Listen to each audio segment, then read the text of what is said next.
Assalamualaikum warahmatullahi wabarakatuh. Halo teman-teman semuanya. Perkenalkan, nama saya Suci Agustina dengan NIM 2020-33058. Dalam kesempatan kali ini, saya akan memaparkan kembali materi mengenai media pembelajaran berbasis online. Oleh sebab itu, simak terus ya penjelasan yang akan saya paparkan.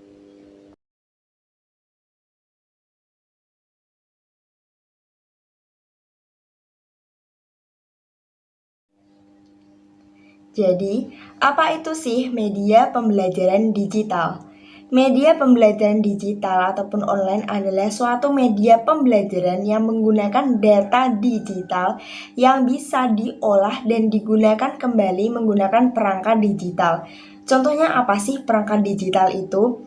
Contohnya ialah PC, kemudian ada smartphone, kemudian ada laptop, dan perangkat lain yang membutuhkan network.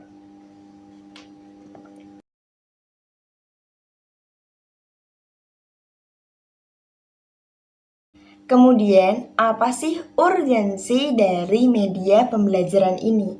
Tentu saja media pembelajaran itu digunakan karena ada suatu kepentingan tersendiri. Nah, kepentingannya yakni dapat meningkatkan semangat belajar siswa. Kemudian ada untuk memenuhi kebutuhan siswa. Ada juga untuk meningkatkan kemampuan tenaga pendidik. Ada juga meningkatkan semangat belajar, motivasi, pemahaman siswa juga semakin meningkat. Dan yang terakhir adalah tuntutan dari paradigma baru.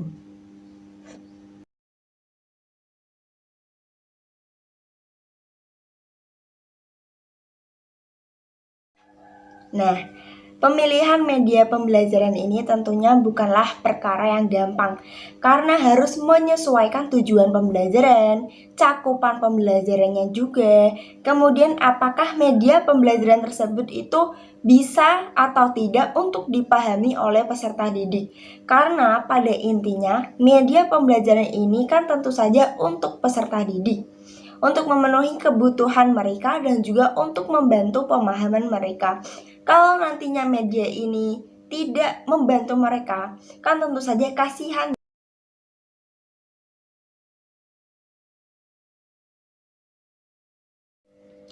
Dalam memilih media pembelajaran yang akan digunakan di dalam kelas, seorang guru haruslah mengerti beberapa kriteria yang harus dipenuhi. Di antaranya yakni sesuai dengan materi. Artinya materi yang akan diajarkan nanti harus sesuai dengan media yang digunakan. Contohnya, belajar mengenai organ-organ dalam tubuh manusia. Nah, media pembelajaran yang digunakan pun harus yang mendukung dalam menjelaskan organ tubuh, seperti ada alat peraga tengkorak maupun video mengenai gambar-gambar organ, ataupun media belajar yang lain yang dapat digunakan. Kemudian ada tingkat kesulitan. Jadi kalau sedang menjelaskan suatu pembelajaran yang kiranya sulit, nah alangkah lebih baiknya seorang guru itu menggunakan media pembelajaran agar memudahkan siswa dalam memahami materi yang sedang dijelaskan oleh Bapak Ibu guru dalam kelas. Kemudian biaya. Nah, biaya ini menjadi salah satu faktor pertimbangan yang digunakan oleh guru untuk menggunakan media pembelajaran. Karena media pembelajaran itu ada yang relatif murah sampai yang mahal sekali, tergantung jenis dan juga bentuk yang digunakan.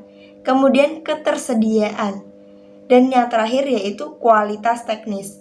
Kalau kita memberikan kepada siswa kualitas yang buruk, media yang buruk, nanti khawatirnya itu siswa itu malah tidak paham karena keterbatasan media yang digunakan.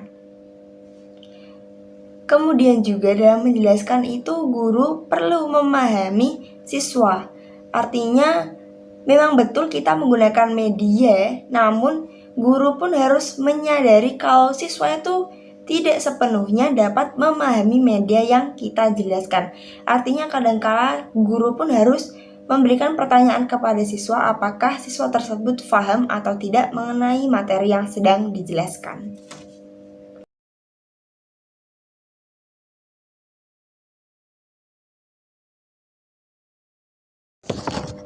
Nah, model pembelajaran itu ada model section. Tentu saja section ini adalah sebuah singkatan. Yang pertama ada S adalah student. Kemudian is to use. T yakni cost ataupun biaya. T teaching. I interaction. O organization. N networking. Dan S security. Kemudian apa sih hubungannya dengan media pembelajaran yang akan kita gunakan dalam kelas? Student artinya dalam menggunakan media pembelajaran, guru haruslah memahami siswa. Artinya apa? Ketika kita menggunakan media pembelajaran, alangkah lebih baiknya tuh memahami karakteristik setiap siswa. Contoh saja, misalkan dalam suatu kelas itu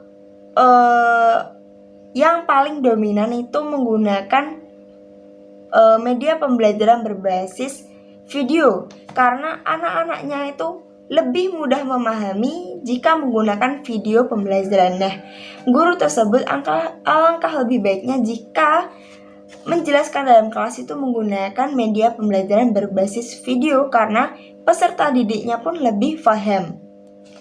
Kemudian ada is to use. Nah, ini adalah suatu kemudahan dalam menggunakan media pembelajaran. Seorang guru itu harus memilah dan memilih media pembelajaran yang mudah namun membantu siswa agar lebih memahami materi pembelajaran.